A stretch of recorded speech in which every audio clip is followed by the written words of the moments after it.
Hello friends, welcome to Saptarishi astrology YouTube channel. दोस्तों, कुछ weeks या मंथ्स पहले हमारे जयपुर के सेशन में, अगर आपको ध्यान हो, आचार्य श्री राकेश सोनी जी आए थे और उन्होंने काफ़ी जानकारी हमारी ऑडियंस के साथ शेयर की थी। का एक बार परिचय मैं फिर देता हूँ कि राकेश सोनी जी सप्तऋषि की हिंदी डिवीजन के एडिटर हैं। जयपुर में एक एस्ट्रोलॉजिकल मैगजीन के भी वो एडिटर हैं। एस्ट्रोलॉजी में काफ़ी सालों से प्रैक्टिस कर रहे हैं, एस्ट्रोलॉजी पढ़ाते भी हैं और कुछ किताबें भी इन्होंने लिख रखी हैं। और आज जिस टॉपिक के ऊपर हम डिस्कशन करेंगे, ये उन लोगों के लिए बहुत इंपॉर्टेंट है जिनकी मैरिड लाइफ शुरू होने वाली है या प्लान कर रहे हैं शादी के लिए। तो एजेंडा हमारा ये है कि किसी भी नेटिव के हॉरोस्कोप के अंदर अगर कुछ ऐसी कॉम्बिनेशन है कि वो उसकी मैरिड लाइफ के अंदर डिस्टर्बेंस शो करते हैं, इंडिकेट करते हैं, तो शादी होने से पहले ही अगर हम उन इंडिकेशंस को पकड़ लें और उस नेटिव को पहले से ही सावधान कर दें या गाइड कर दें कि प्रॉब्लम्स आने वाली हैं, और कुछ अगर वो अपने व्यवहार में या जीवन शैली में कुछ चेंजेस करे तो उनकी वजह से उसकी मैरिड लाइफ स्मूथ चल सकती है। तो हमारा टॉपिक यही है जिसके बारे में आज आचार्य श्री राकेश सोनी जी जानकारी देंगे कि शादी से पहले ही अगर चार्ट में कुछ इंडिकेशन पढ़ लें हम और उनको ये सूत्र दे दें और उनको उपाय दे दें और ये भी बता दें कि बजाय कि 30 या 36 गुण मिलने के बावजूद भी लोगों की मैरिड लाइफ अच्छी नहीं चलती, क्यों नहीं चलती है, तो उसके बारे में भी उस जानकारी देंगे। तो राकेश जी, बहुत बहुत धन्यवाद आपका, आपने समय निकाला हमारे लिए। सर तो आ आज के टाइम में जनरली मैरिड लाइफ जो है बड़ा इम्पोर्टेंट इशू है लोगों की जिंदगी में। शादियां होती तो हैं लेकिन झगड़े उनमें ज्यादा हैं, पैचअप नहीं हो पाता है, स्मूथनेस नहीं है। तो एस्ट्रोलॉजिकली हम उसको कैसे रीड कर सकते हैं, कैसे पकड़ सकते हैं? ये आपने मोहित जी बहुत अच्छा सवाल पूछा, क्योंकि आज सबसे ज्यादा जो समस्याएं आ रही है वो वैवाहिक जीवन को लेके आ रही है। इसमें परिवार बिखर रहे हैं। एक मजेदार बात आप देखिए कि हमारे सारे भाई बंधु, सारे रिश्तेदार उनका चयन अपन कर नहीं सकते। यानी कि हम अपने माता पिता को तय नहीं कर सकते कौन हमारा माता पिता बने, कौन हमारा भाई बने, कौन हमारी बहन बने, या कौन हमारा अन्य रिश्तेदार बने। ये हमारे हाथ में नहीं है। लेकिन पति या पत्नी अथवा जीवन साथी एक ऐसा व्यक्ति है जिसका चयन व्यक्ति खुद करता है। वो खुद भी करता है, उसके सारे रिश्तेदार भी करते हैं। सब तरह से देख परख कर जीवन साथी का चयन किया जाता है। लेकिन वर्तमान में सबसे ज्यादा रिश्ता यही बिगड़ता है। अच्छी तरह देखभाल करने के बावजूद भी, चयन करने के बाद भी सबसे ज्यादा रिश्ता यही बिगड़ता है। दूसरी बात, हमारे पुराने ऋषियों ने कुछ इस तरह की पैरामीटर्स भी बताए हैं जिससे पति पत्नी के मध्य में आपसी सामंजस्य बना रहे, उसका दाम्पत्य जीवन अच्छा चले। इसके लिए इन्होंने एक गुण मिलान की व्यवस्था दी है। पर देखा जाए तो वर्तमान समय में ये शायद औचित्यहीन होता जा रहा है। जी। क्योंकि जैसे अभी आपने बात की, 36 में से 32 गुण मिलने के बाद में भी विवाह के 15 दिन बाद, महीना भर बाद आपस में रिश्तों में कड़वाहट आ जाती है। लेकिन कई कई केसों में आपने देखा होगा कि 36 में से 10-12 गुण मिलने के बाद भी वैवाहिक जीवन बहुत अच्छा चलता है। जी। दूसरी बात हम करें कि ये समस्याएं अभी पिछले 10-20-25 साल से ज्यादा आ रही है। पहले भी कोई केस होते रहे होंगे लेकिन उनके प्रतिशत बहुत कम था। उसका एक कारण मैं मानता हूं कि विवाह में रिश्तेदारों और समाज का बड़ा हस्तक्षेप होता था। समाज के हस्तक्षेप की वजह से व्यक्ति तलाक जैसे कोई निर्णय नहीं ले पाता था जल्दी से। आपसी समझाइश बुझाइश से वैवाहिक जीवन प्राय चलता रहता था। कड़वाहट तो पहले भी होती थी पर ये चीजें चलती रहती थी। अब यदि हम किसी व्यक्ति की जन्म पत्रिका उसके विवाह होने से पूर्व ही जांचें और उसमें वैवाहिक जीवन को लेकर मिलने वाले यदि कोई संकेत ऐसे दिखते हैं कि इनका वैवाहिक जीवन डिस्टर्ब हो सकता है या परस्पर कड़ुआहट या कटुता आ सकती है, तो मेरा मानना है कि ज्योतिष का सार्थक उपयोग तभी है जब अपन उसको पहले ही इस चीज से आगाह कर दे और उसको इस बात के लिए तैयार करें कि यदि हमारी आदतों में, हमारे स्वभाव में कुछ ऐसी चीजें हैं जिससे दूसरे को परेशानी हो सकती है, तो उसको एडजस्टमेंट करने का प्रयास करें और विवाह से पूरी उपाय या उपचार करते रहे। जी। आज समस्या क्या आती है कि व्यक्ति जब आपस में कड़ुआहट, तनाव, विघटन के स्तर तक पहुंच जाता है या कोर्ट केस तक स्थिति पहुंच जाती है, तब ज्योतिष के पास आता है कि ज्योतिष अब कोई जादू टोना, तंत्र मंत्र या कोई ऐसा उपचार कर दे जिससे समस्याएं दूर हो जाए। जबकि ज्योतिष से यदि पहले ही परामर्श लिया जाए तो उपचार आदि या स्वयं की आदतों में बदलाव करके या उचित वातावरण और परिवेश उपलब्ध करा दिया जाए तो ये समस्या शायद कम हो सकती है। जी। इस चीज को पाराशर मुनि ने बहुत पहले ही भांप लिया, इसलिए उन्होंने पाराशर और शास्त्र में अध्याय 77 और में श्लोक 14 में एक बात कही है। उन्होंने कहा है इस श्लोक के रूप में कि वीर्यम क्षेत्रम प्रसूते समय संगति स्थिता उत्तमादि गुण हेतु बलवान उत्तरोत्तर है। अर्थात पाराशर जी ने क्या कहा है कि माता पिता के गुण यानी हेरिडिटी और जन्म काल की ग्रह स्थिति, इसके बाद में संगति यानी वातावरण या परिवेश, इन तीनों से व्यक्ति का मिला-जुला, तीनों का व्यक्ति पर मिला-जुला प्रभाव पड़ता है, लेकिन इनमें से ये उत्तरोत्तर बलवान है। अर्थात कि पाराशर जी ने परिवेश को, संगति को और वातावरण को सबसे ज्यादा महत्वपूर्ण माना है। इसका तात्पर्य यह है आपन जन्म पत्रिका में चाहे कैसे भी योग हो, यदि उचित परिवेश और वातावरण उत्पन्न करा देते हैं तो समस्याएं दूर हो सकती है काफी हद तक। आपने देखा होगा कि कुछ बच्चे जो जन्मजात मूक बधिर होते हैं, वो बोल और सुन नहीं सकते, हम उनको इस तरह की शिक्षा दीक्षा या वातावरण उपलब्ध कराते हैं जिससे वो अपना काम कर लेते हैं, किसी पे आश्रित नहीं रहते। अर्थात कि ये परिवेश है। तो ज्योतिष में भी इस तरह के माहौल, इस तरह का वातावरण, इस तरह के उपाय उपलब्ध कराए जाए तो समस्या काफी हद तक दूर हो सकती है। जी, बिल्कुल सही बताया आपने। अब वो सूत्र क्या है, वो इंडिकेशंस क्या हैं अब मैं जिनसे जो हम बात करता हूँ, मैंने मेरे गुरु श्री शक्तिमोहन सिंह जी, जिनका इंटरव्यू भी कुछ दिन पहले भी आया था यूट्यूब पे, उनके साथ रहकर काफी कुछ सीखा और वो बिल्कुल प्रैक्टिकली एस्ट्रोलॉजर है आज के समय में।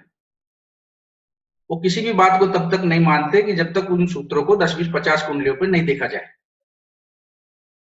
तो इन सूत्रों को मैंने जिन कुछ ऐसे लोगों की कुंडली इकट्ठी की, करीबन 250 कुंडलियां मेरे पास हैं जिनमें वैवाहिक जीवन उनका कष्ट में रहा या तलाक हो गया, उसमें उन सूत्रों को परखा तो बड़ा अच्छा परसेंटेज निकल के आया, लगभग 80% से ऊपर ही ये सूत्र उसमें मिले। तो मैं एक एक कुछ सूत्र अपने दर्शकों के सामने भी रखना चाहूंगा कि वो उसको परखे, अभ्यास करे और इन सूत्रों से यदि किसी को पहले से सावचेत कर दिया जाए और उसकी वैवाहिक जीवन संतुलित हो जाए या सुधर जाए तो मैं समझता हूँ ज्योतिष की इससे बड़ी उपयोगिता नहीं हो सकती। जी, बिल्कुल सही बात है। अगर पहले से ही इंडिकेशन मिल जाए और हम कुछ चेंजेस कर लें और लाइफ स्मूथ रहे तो ये यही बेस्ट है। अब मैं ये एक सूत्र जो देने की कोशिश कर रहा हूँ, अपन उसको देखें। जी। शेयर कैसे?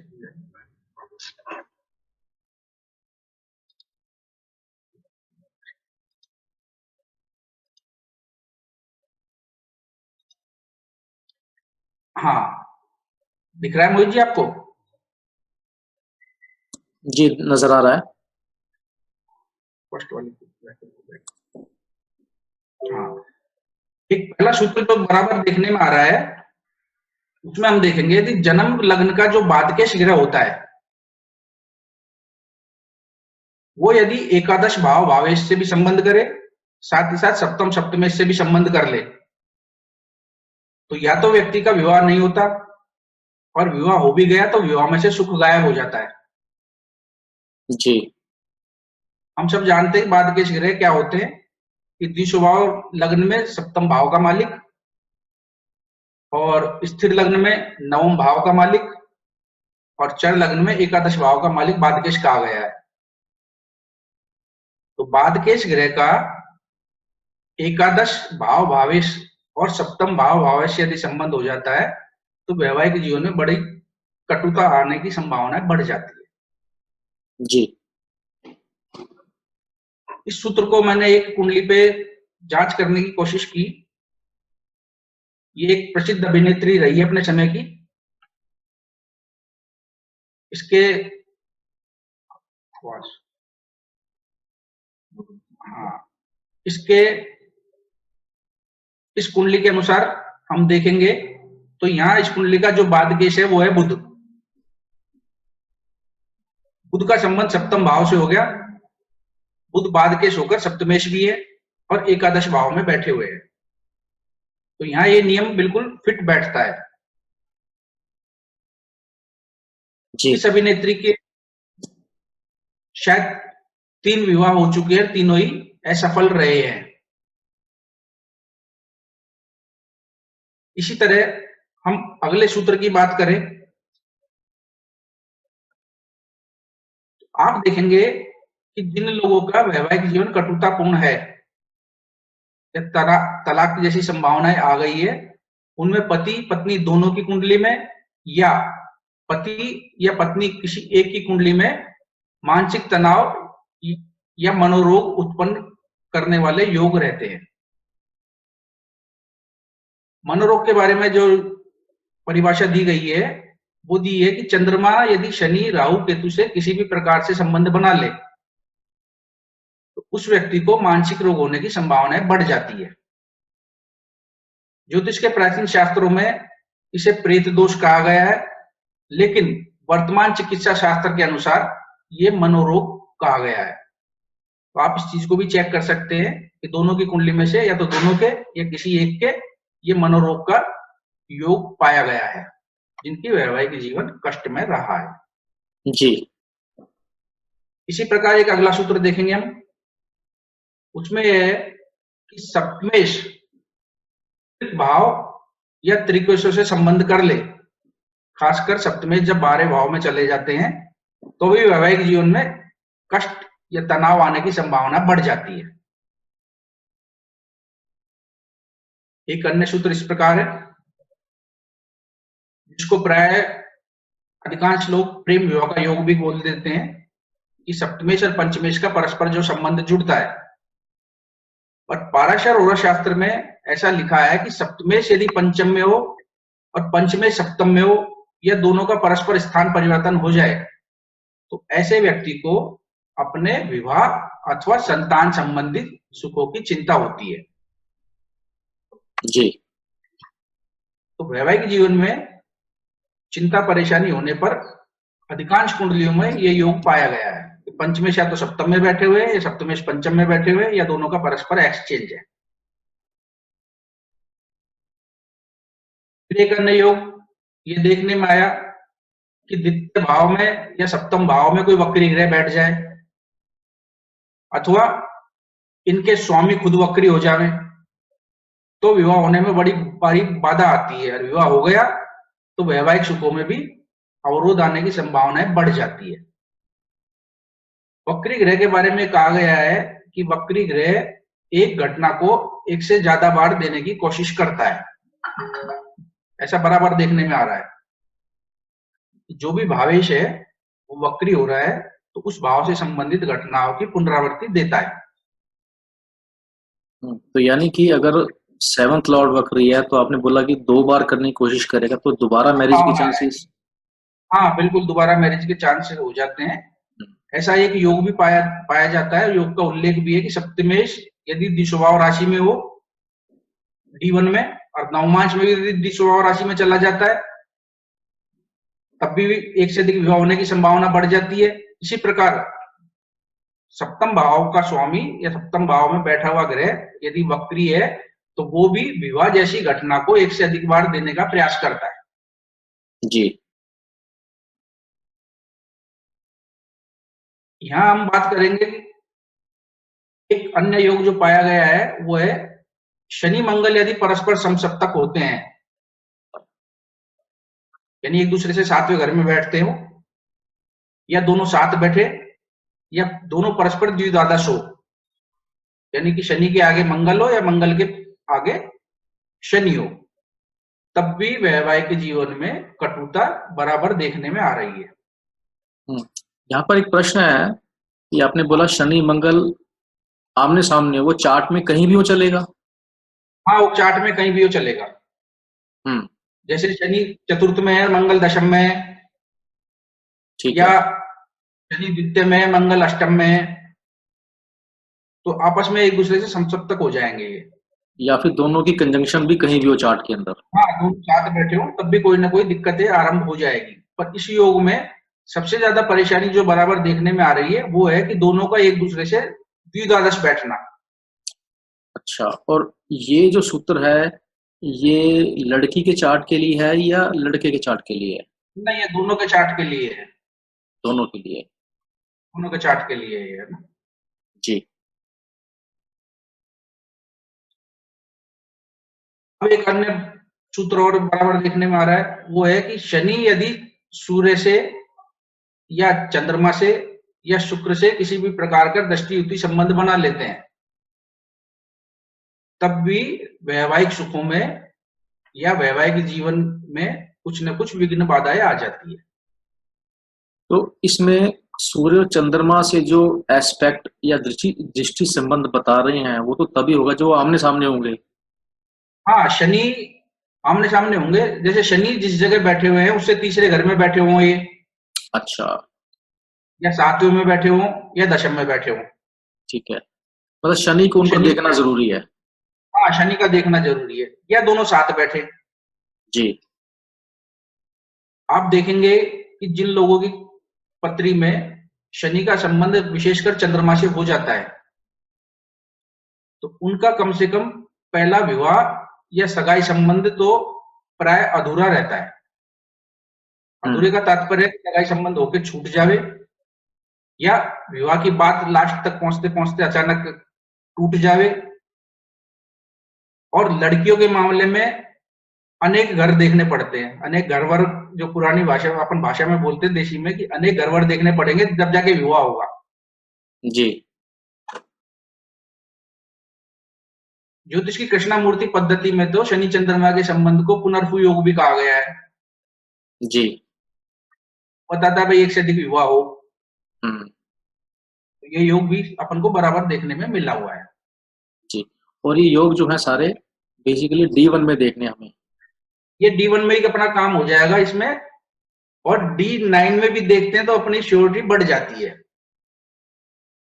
ठीक है, अगर D1 में नहीं है लेकिन D9 में बन रहा तो भी कुछ गड़बड़ हो सकती है? तो भी कुछ थोड़ी सी गड़बड़ हो सकती है, पर D1 में बन रहा है तो निश्चित ही होगा ऐसा। जी।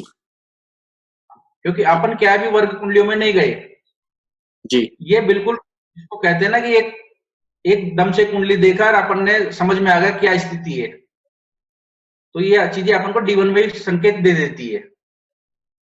D1 के साथ साथ यदि D9 में भी ऐसा मिल रहा है तो फिर ये चीजें होना निश्चित हो जाती है। जी।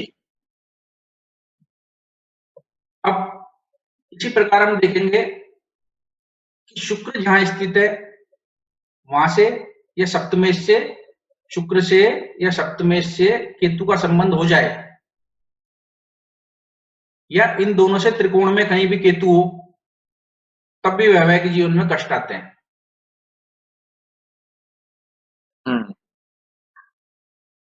इसी प्रकार अपन ने पिछले वक्री ग्रह की बात की थी, तो यहाँ शुक्र भी यदि वक्री हो जाते हैं तो भी वैवाहिक जीवन में परेशानियां उत्पन्न करते हैं।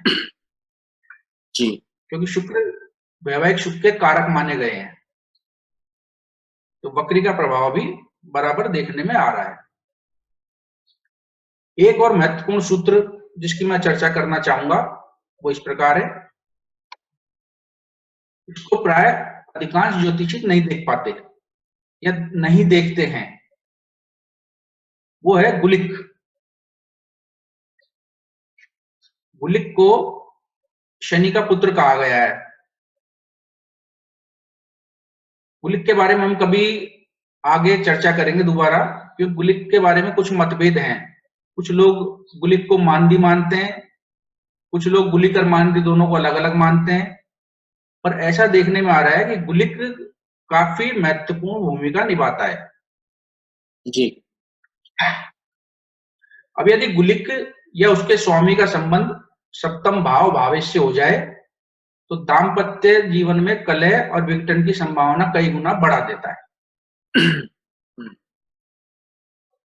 इस चीज को हम प्राय गौण कर जाते हैं, यदि इस पर विचार करें तो हमको काफी चमत्कारिक परिणाम सामने दिखने लगते हैं।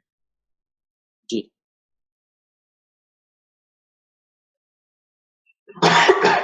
एक और चीज कि लग्नेश और सप्तमेश परस्पर द्विद्वादश हो जाए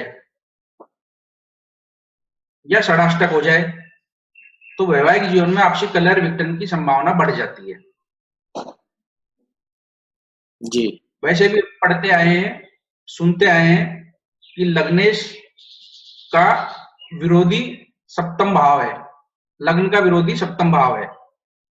अब यदि ये दोनों केंद्र त्रिकोण में होते हैं या तीसरे 11वें होते हैं तब तो दोनों में तारतम्य अच्छा देखा गया है, और यदि ये द्विद्वादश हो जाए, षडाष्टक हो जाए तो परस्पर मतभेद की संभावनाएं बढ़ जाती है।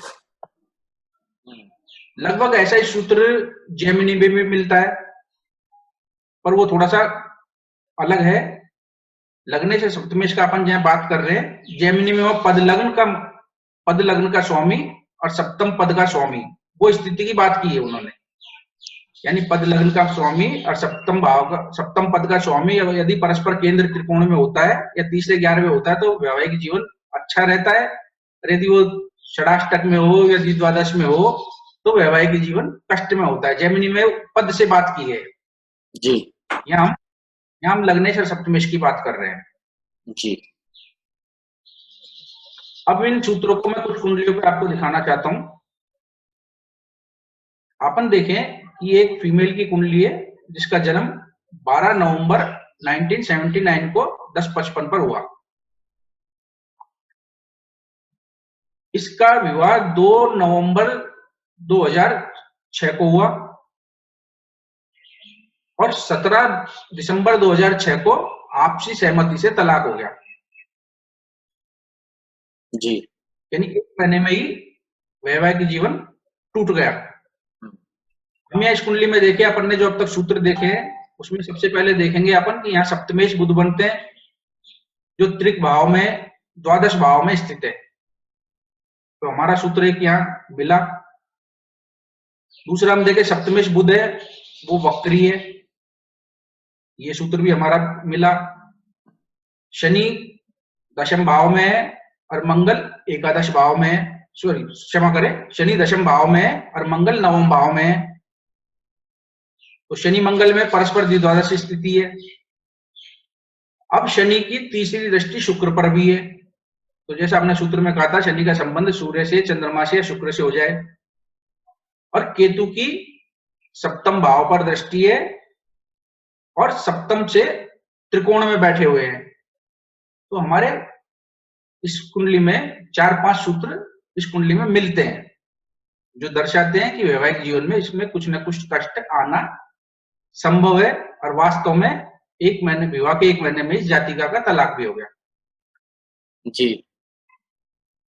अगली एक कुंडली की और बात करता हूं। ये इस जातिका के पति की कुंडली है।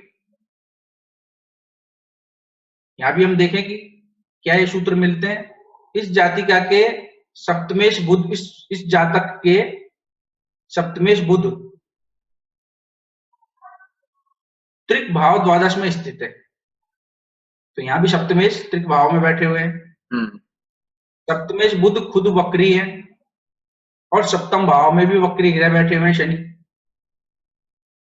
और द्वितीय भाव के, जैसे अपन ने बात की थी, द्वितीय भाव के स्वामी मंगल वो स्वयं भी वक्री बैठे हुए हैं छठे भाव में। तो यहाँ सप्तमेश, द्वितीयेश और सप्तम भाव में स्थित ग्रह तीनों वक्री हैं। शनि सातवें में बैठे हुए हैं और मंगल छठे भाव में बैठे हुए हैं, तो वापस ये द्विद्वादश हो गए। और शनि का चंद्रमा से तीसरी दृष्टि से संबंध जुड़ा हुआ है। चंद्रमा नवम भाव में है और शनि सप्तम में है, तो चंद्रमा का शनि से संबंध जुड़ गया। और सप्तमेश बुध की केतु से युति है। तो यहाँ भी हमने जो सूत्र देखे उनमें से 5 सूत्र इस कुंडली में पाए गए हैं। परिणाम तलाक है, वैवाहिक जीवन कष्ट में है। एक अन्य कुंडली की बात करें, ये वृश्चिक लग्न की कुंडली है। इसमें द्वितीय भाव के स्वामी बृहस्पति है जो खुद वक्री है। और स्त्री के लिए बृहस्पति पति के कारक भी बनते हैं। तो इस स्त्री जाति का के बृहस्पति वक्री होकर लग्न में बैठे हुए हैं। हम ये सुनते आए हैं कि बृहस्पति जिस घर को देखते हैं उस घर के सुखों में वृद्धि कर देते हैं, एक बात। दूसरी, आप यहाँ गौर करेंगे कि सप्तमेश शुक्र सप्तम में बैठे हुए हैं। स्वराशि के शुक्र है, ठीक है भाई, कारक भाव का नाश करते हैं, शुक्र विवाह के कारक है, इसलिए दिक्कत दे रहे हैं। दूसरे में अपन देखेंगे इस कुंडली में सेकंड हाउस में नैसर्गिक वक्री केतु स्थित है। फिर अपन बात करें कि शनि मंगल परस्पर समसप्तक हैं। मंगल छठे में और शनि 12वें में। और शनि का सूर्य से भी दृष्टि संबंध बना हुआ है। इस जातिका का 2005 में विवाह हुआ। विवाह के कुछ दिन बाद ही सास और पति से मतभेद हो गए। पति शराब पीकर मारपीट करता था और ससुराल वाले चरित्रहीनता का इस पर आरोप लगाते थे। जातिका का तलाक हो चुका है। तो हमने ये कुछ कुंडलियां देखी जिनमें हमने जो सूत्र इकट्ठे किए उन सूत्रों में से अधिकांश सूत्र पाए गए हैं। ऐसे सूत्र और कुंडलियों में मिलने की संभावनाएं बढ़ती है। मैंने इन पे लगभग 250 कुंडलियों पे चेक किया, तो उसमें इनका प्रतिशत लगभग 80% से ऊपर ही गया। तो हम कह सकते हैं कि एक से अधिक सूत्र पाए जाते हैं, तो ऐसे व्यक्ति को सावधानी की आवश्यकता है। उसके लिए वो पहले ही अपने आप को प्रिपेयर करे। कुछ जो भी उपचार वगैरह करना है तो पहले ही आरंभ कर दे और तारतम्य बैठाकर चलने का प्रयास करे। यहाँ मैंने अधिकांश लोगों को कुछ उपचार करवाए, कुछ उपाय करवाए जिनके परिणाम बहुत अच्छे दिखाई दिए। एक केस का मैं जिक्र करूंगा कि पति पत्नी अलग अलग समय पर और अलग अलग दिन मेरे पास परामर्श लेने आए। उनका दोनों का विचार था कि हम तलाक लेना चाह रहे हैं। मुझे पता नहीं था दोनों पति पत्नी है, वो अलग अलग आए थे कि हम तलाक लेना चाह रहे हैं, क्या तलाक ले लिया जाए या कोई उपचार सुधार कर सकता है। मैंने उनको नॉर्मली कुछ जो किए जाने वाले उपचार है वो उपचार बताए। कुछ महीने बाद वो दोनों मेरे पास एक साथ आए। फिर बोला, तो मैंने उनसे पूछा कि आप पति पत्नी है? बोले हाँ पति पत्नी है, पर हम अलग अलग आए थे, तलाक लेने का विचार था, अब हमारा मानस बदल गया है। तो मुझे भी बड़ा प्रसन्नता हुई कि भाई इस तरह के उपचार से भी कुछ अच्छे रिजल्ट मिलते हैं, तो बहुत अच्छा है। एक उपचार जो मैं कराता हूँ वैवाहिक जीवन में सुख के लिए, वो ये है, बिल्कुल सीधा सा सरल सा उपाय है वो। हम क्या करें कि शुक्रवार के दिन थोड़े से उबले हुए चावल ले लें। उबले हुए चावल पे थोड़ा सा दही, शक्कर या बूरा, हमारे राजस्थान में बूरा बोलते हैं शक्कर को, जो देशी शक्कर आती है जी, तो बूरा बोलते हैं। तो शक्कर ले लें, थोड़ा सा उस पे घी डालें और थोड़ा सा दही डालें जी। इन उबले हुए चावलों पे दही, शक्कर और घी डालकर या तो गाय को खिलावें या ऐसी जगह रखें जब कौवे आते हों जी, या कौवों को खिलाएं। ऐसा यदि हम 7 या 11 बार करते हैं, 7 या 11 शुक्रवार को करते हैं, तो वैवाहिक जीवन में आने वाली कटुता चमत्कारिक रूप से कम होने लगती है। ऐसा बराबर देखने में आ रहा है। और ये उपाय कोई भी जनरली कर सकता है या ये चार्ट स्पेसिफिक है कि किसी के चार्ट में हो तो ही करेगा ये? नहीं, ये उपाय जिसका विवाह नहीं हो रहा हो वो भी कर सकता है, तो उसका विवाह भी बहुत जल्दी होते देखा गया है। जी। चार्ट वाला व्यक्ति करता है तो बड़ा अच्छा माना गया है। इसके पीछे जब चर्चा हमारे साथियों से चर्चा होती है तो ये माना कि ऐसा क्यों हो रहा है। हमने माना कि चावल, दही, घी इत्यादि शुक्र की वस्तुएं हैं जी। और शुक्र देवता विवाह के कारक है, जी।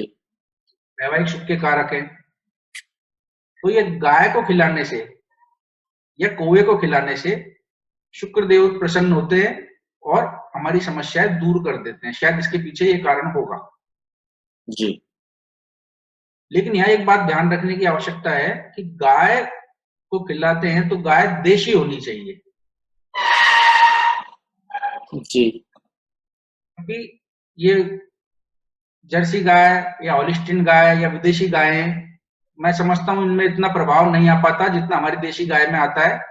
क्योंकि देशी गाय की विशेषता है उसकी पीठ पे कुबड़ होता है, हाँ जी। एक उभरा हुआ हिस्सा रहता है और ऐसा माना जाता है कि उसके उस कुबड़ में सूर्य और केतु नाड़ी होती है। जी। उसका प्रभाव हमारे ऊपर ज्यादा पड़ता है। जी। गाय की सेवा करने, पीठ पर हाथ फिराने, इससे काफी समस्याएं दूर होती है। तो जो आपने इसमें घी डालने को बताया वो भी गाय का होना चाहिए? गाय का हो तो बहुत अच्छा है, पर आजकल गाय का घी मिलना थोड़ा सा मुश्किल हो जाता है, क्योंकि जो डेयरियों का घी आता है वो उसमें सारी सभी तरह की मिक्स गाय का घी आने की संभावना ज्यादा रहती है। पर देशी का हो तो उसका ज्यादा प्रभाव पड़ने की संभावना है। जी। दूसरा, अब यहाँ अपन को एक थोड़ा सा कुछ पूजा पाठ भी करनी चाहिए। जी। पूजा पाठ में ऐसा देखा गया है कि श्री महालक्ष्मी अष्टक एक पाठ आता है, बहुत छोटा है, उसमें शायद 10-12 श्लोक हैं। श्री महालक्ष्मी अष्टक का यदि नित्य रूप से पाठ किया जावे, माता लक्ष्मी के सामने घी का दीपक जलाकर, पंचमेवा का भोग लगाकर श्री महालक्ष्मी अष्टक का पाठ किया जावे, तो वैवाहिक जीवन, विवाह होने में बाधा के साथ साथ आर्थिक समस्याएं भी बड़ी चमत्कारिक ढंग से दूर होती है। जी। ये बिल्कुल देखा गया, टेस्टेड है ये। तो ये करने का कुछ टाइम या डे स्पेसिफिक? शुक्रवार से आरंभ करना चाहिए। अच्छा, और कितने? है ना, यदि अपने पास समय है, थोड़ा बहुत समय निकाल सकते हैं अपन 10-15 मिनट का, तो इसको तो नियमित किया जाना चाहिए। नहीं है तो शुक्रवार को तो कम से कम करना ही चाहिए, शुक्रवार को तो करना ही चाहिए। और कोई नंबर है कि कितने शुक्रवार, 7, 11 या कैसे? नहीं, यदि अपन संकल्प लेकर करते हैं जब तो उसको संख्या में बांधे। अच्छा। कि कार्य विशेष के लिए हम कर रहे हैं तो संकल्प लिया जाता है, और नहीं तो नित्य पूजा में अपन इसको सम्मिलित कर सकते हैं। जी। ये आगे भी अपन को फायदे देते रहते हैं। जी। तो 2 उपाय ये छोटे छोटे से यदि किए जावे तो विवाह में आने वाली दिक्कतें बिल्कुल चमत्कारिक ढंग से दूर होती देखी गई है। जी। है ना, तो मैं समझता हूं कि हमारे दर्शक इन सूत्रों को जांचेंगे और फीडबैक भी देंगे। जी। आप ये स्टॉप। मेरा ऐसा भी देखने में आ रहा है, हम पूरा प्रयास करते हैं लेकिन कुछ दर्शक इसको हल्के स्तर से लेते हैं, बिना किसी कुंडली पर उनको जांचे परखे किसी भी प्रकार का टीका टिप्पणी करना उचित नहीं है। क्यों? क्योंकि ज्योतिष भविष्यवक्ता नहीं है। ज्योतिष